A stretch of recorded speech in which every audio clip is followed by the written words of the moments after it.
Hello everybody, welcome back to Figuring It Out with Dylan.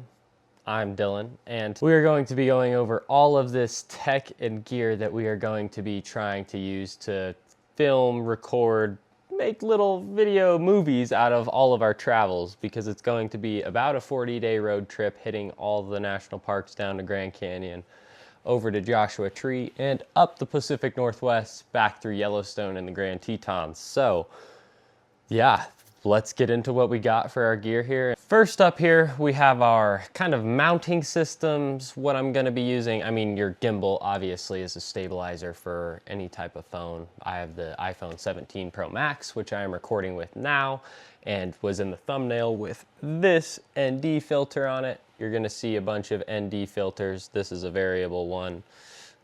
It does not have the automatic stops, but that allows a certain amount of light into the camera to then achieve good motion blur, which is what I'm trying to learn about and figure out for when it comes to videography and recording. But then, yes, so this is obviously a mini tripod in itself. I got the tripod my phone's recording on now, and then one other kind of bigger camera tripod that I gotta find. We're packing in the midst of also prepping for this road trip, so it's been a little chaotic. But then we got two 6.5 inch or 6-inch mounts from K&F Concepts here with Magic Arms. I plan to use these to catch a lot of B-roll, but also I can use them to mount on the walls, anything like that, just to get a different angle and perspective. This Magic Arm from K&F is a lot better than these guys, but it'll all work. Or actually, no, these are from Neewer, however you say that. But the arms from K&F Concepts, and these are from Neewer. Now that we got our mounting situation figured out, we got our two GoPro Hero 9s, which is kind of hilarious. One is my girlfriend Mary's, and one is mine. We both got them around the same time before we were together, like 6 years ago or whatever that was. Yes, so we're going to be using these mainly on these mounts to kind of get it. I'm going to put it on the outside of the pickup, the camper, to kind of get cool shots, good B-roll, hopefully great views though too. Using these guys is kind of my plan. They're pretty sturdy suction cups. They don't plan on it, like, the surface has to be clean and everything, but it's not like a cheap suction cup where you have stick that like only lasts a certain while. But then we'll also be using Mary's old iPhone 15?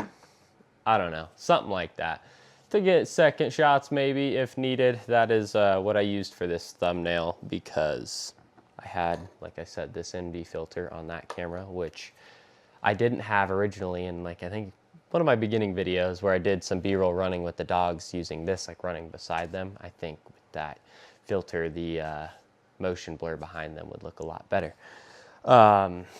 Yeah, so that is kind of our camera situation. I know you can't see the iPhone 17 Pro Max right now since it is recording, but that is the main camera I'm going to be using, along with this Rebel T3i, old school. Not going to be using it a ton, I would say, because I'm going to be very focused on, like, with my phone, the gimbal, the other mounts, but Mary is going to be trying to get some good photography with this, because it still does a very good job, like having that big sensor compared to like your phone for getting, I think it's like your longer exposure, things like that, but it does not shoot in 4K, so that's just, it's not even that big of a difference. Most of us watch a lot of things on 1080p anyways, but since that iPhone 15 or 14 right here can do 4K, I just think, why not use my phone for the video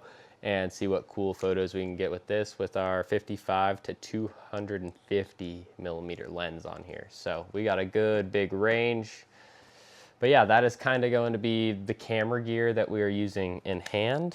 Now we got our audio, which is also what's plugged into my phone and on my shirt right now. The DJI Mic Mini. They do their job at around $60. You can catch them from anywhere to probably 60 to 90 on the most expensive side. But I would look for a sale going on, and I will try to link all of this down in the description in case you want to try and find it yourself. Lastly here now, we have our drones that I am going to be taking on the road trip here. We got a DJI Mini 4 Pro coming with the RC2. I actually have the RC-N3 as well, but I found a good deal on this at one point, and the screen, super bright. It's amazing to not have to use your phone, because then again, I can record me while flying the drone if I want to, or anything like that. Gives me a lot more freedom. It also has some storage in there that I think it can automatically go to if it needs. I'm not 100% sure. But then I also got the mega pack here of Freewell ND filters. It's also got your mist 1.4, your UV, LPR, I don't know what that is, but then also the ND/CPL filters from all the way to 16 to 256 ND. So I just got these for mainly this road trip, since we're going to be near some oceans, a lot of water and stuff. I want to have that CPL because I had a few ND filters, but this gives me full coverage of any range and anything I'm going to be capturing with my DJI Mini 4 Pro. And then my newly, not new, DJI Avata 2 I just got. It is one I purchased used, but yeah, we got ND filters for that as well, like I said. So that works with the motion blur when I'm recording with these, but also the polarization is great for being over water and getting cinematic footage. This is obviously going to get some cinematic footage too. I am quite new to FPV, so I will be flying it probably with the RC Motion 3 controller. I have not taken it out yet. So for most of the road trip with the Avata 2, I'm going to be flying with the RC Motion 3. It's got some sense, it's part of with the goggles here. It's able to like sense where the controller's pointing, or motion sensing, however that works. But I have also already started on Liftoff on Steam. It's a drone simulator with this guy, because this allows you to get into manual mode, and the control you have with this is insane. It's very, very tedious. Like this, just the littlest little move is gonna make it do a lot of movement, and you can also lose control and crash very easily when you're in manual mode, along with this, because it doesn't have like a backup feature to re-level out or whatever that is. You're full control of it. So I'm trying to do a little sim work before I pull that out, and I don't know if I will on the trip. Maybe I'll give it a shot. You can also fly it not in manual mode on this too. I just don't know if it's the exact same, but I'm gonna learn with this more. That's gonna be able to catch, we're gonna be around a lot of mountains, cliffs. I wanna be able to send that off, catch some great footage like that.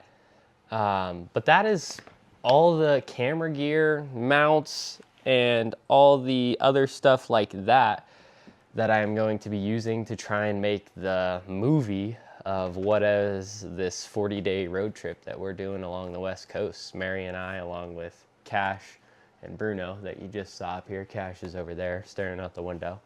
But yeah, we are also in the progress of moving right now. But if you liked and enjoyed this, leave a like, subscribe, hang around, because we are going to have a wild ride along this road trip, and hopefully able to create some good videos out of it. But we'll see. I know it'll all be fun anyways. And then right after that, we'll be moving out to Pennsylvania. So let's get it.